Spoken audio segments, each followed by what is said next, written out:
అమెరికాను అడ్డుకునేందుకు పుతిన్ సిద్ధంగా ఉన్నారా? ఉక్రెయిన్కు మద్దతుగా ఇప్పటి వరకు అమెరికా నిధులు, ఆయుధాల సాయం మాత్రమే చేసింది. ఆ సాయంతోనే పవర్ఫుల్ ఆర్మీని కీవ్ సైనా ఎదుర్కొంటూ వచ్చింది. ఈ ప్రక్రియ గత 2 ఏళ్లుగా జరుగుతూ వస్తోంది. కానీ ఇలా ఎంతకాలం? ఆయుధ సాయంతో యుద్ధం సుదీర్ఘంగా కొనసాగడమే తప్ప ముగింపు ఎక్కడ?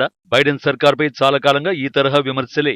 అందుకే అగ్రరాజ్యం ఎవరూ ఊహించని నిర్ణయం తీసుకునేందుకు సిద్ధమైనట్టు అంతర్జాతీయ మీడియా చెబుతోంది. కీవ్కు మద్దతుగా అమెరికా తన మిలిటరీ కాంట్రాక్టర్లను తరలించేందుకు బైడెన్ సర్కార్ గ్రీన్ సిగ్నల్ ఇచ్చేలా సన్నాహాలు చేస్తోందన్నదే ఆ కథనాల సారాంశం. దీంతో ఇప్పటి వరకు అమల్లో ఉన్న అప్రకటిత నిషేధాన్ని తొలగించనున్నట్టు CNN కథనంలో పేర్కొంది. ఉక్రెయిన్ పాలసీకి సంబంధించి అమెరికా తీసుకున్న అత్యంత కీలక నిర్ణయాల్లో ఇది కూడా ఒకటిగా నిలవనుందట. రష్యా సైన్యంపై కీవ్ పైచేయి సాధించేందుకు ఈ నిర్ణయం ఉపయోగపడుతోందని భావిస్తోంది. ఈ ప్రతిపాదనకు ఒక్కసారి ఆమోదముద్ర పడితే ఈ ఏడాదే అమల్లోకి రావచ్చు. దీంతో పెంటగాన్లోని పలు అమెరికా కంపెనీలు ఉక్రెయిన్ సైన్యానికి మద్దతుగా అక్కడ పనిచేసేందుకు అనుమతిని ఇవ్వనుంది. దెబ్బతిన్న ఉక్రెయిన్ ఆయుధ వ్యవస్థల మరమ్మతులు, నిర్వహణను వేగవంతం చేసే అవకాశం ఈ నిర్ణయంతో లభిస్తుంది.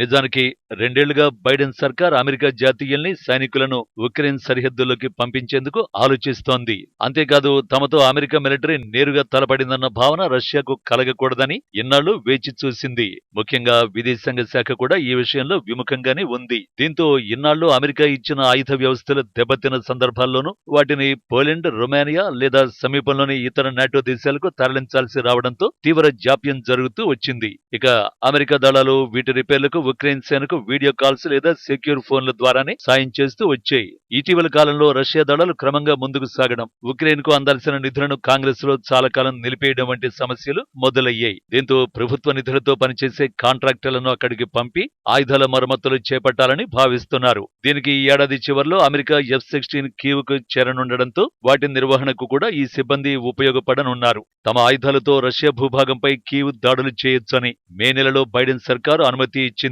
ఆ తర్వాత నెల రోజుల్లోనే మిలిటరీ కాంట్రాక్టర్లను పంపే ప్రతిపాదనను తెరపైకి తెచ్చింది అమెరికా. అయితే అమెరికా ఈ నిర్ణయం యుద్ధం మొదలైన కొత్తల్లో తీసుకుని ఉండుంటే రష్యా ఇప్పటికే ఓటమి పాలయ్యేదని రక్షణ నిపుణులు విశ్లేషిస్తున్నారు. ఇప్పుడు మిలిటరీ కాంట్రాక్టర్స్ ను తరలించినా పెద్దగా ఒరిగేదేం ఉండదని అభిప్రాయపడుతున్నారు. అందుకు కారణం మాస్కో కూడా ఎప్పటికప్పుడు తనను తాను అప్డేట్ చేసుకుంటూ వస్తోంది. ఆయుధ ఉత్పత్తిని భారీగా పెంచుతోంది. సింపుల్ గా చెప్పాలంటే అమెరికా వేసే ప్రతి వ్యూహానికి సిద్ధంగా ఉండే ప్రయత్నం చేస్తోంది.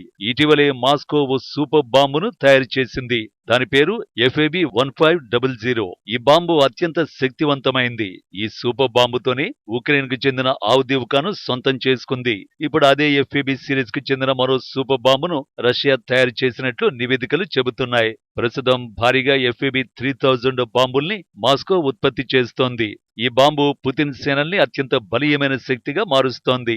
రష్యన్ మీడియా నివేదికల ప్రకారం FAB-3000 సూపర్ బాంబుని కీలకమైన ప్రాంతాలను ధ్వంసం చేయడానికి రూపొందించారు. ఇది భూగర్భంలోని కాంక్రీట్ తో ఏర్పాటు చేసిన కమాండ్ పాయింట్లను సైతం ధ్వంసం చేస్తుందట.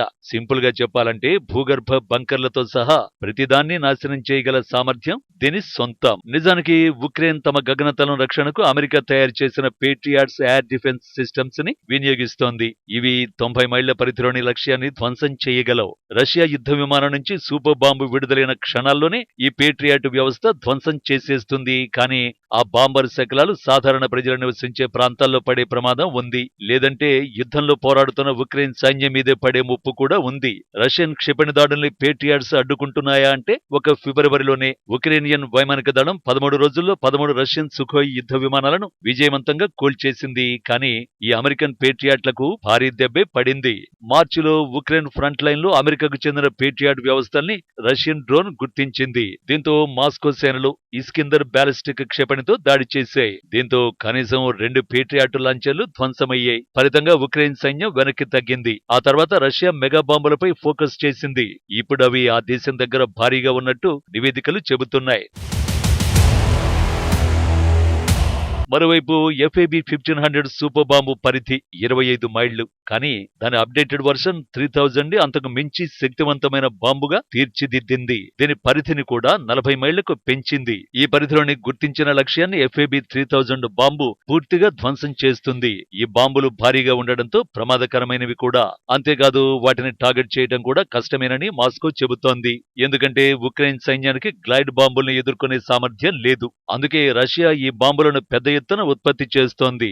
రష్యా ఎందుకు ఇలాంటి హెవీ బాంబులను తయారు చేసింది అనడానికి కారణాలు మాత్రం చెప్పడం లేదు. నిజం చెప్పాలంటే రష్యన్ సైన్యమే శక్తివంతమైంది. అలాంటిది ఇక FAB 3000 లాంటి బాంబుల్ని ఎదుర్కోవడానికి ఉక్రెయిన్ సైన్యం వద్ద ఏమీ లేదు. ఉక్రెయిన్ యుద్ధంలో రష్యా భవిష్యత్తు దాడుల్లో ఈ కొత్త బాంబులు అత్యంత కీలక పాత్ర పోషిస్తాయని నిపుణులు చెబుతున్నారు.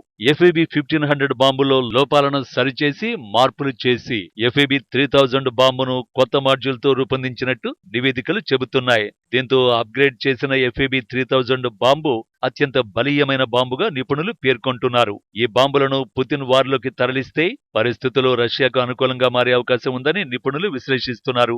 కాబట్టి తన మిలిటరీ కాంట్రాక్టర్స్ ని రంగంలోకి దించినంత మాత్రాన రష్యాకు వచ్చే నష్టమే ఉండదు అనేది ఓ వర్షన్.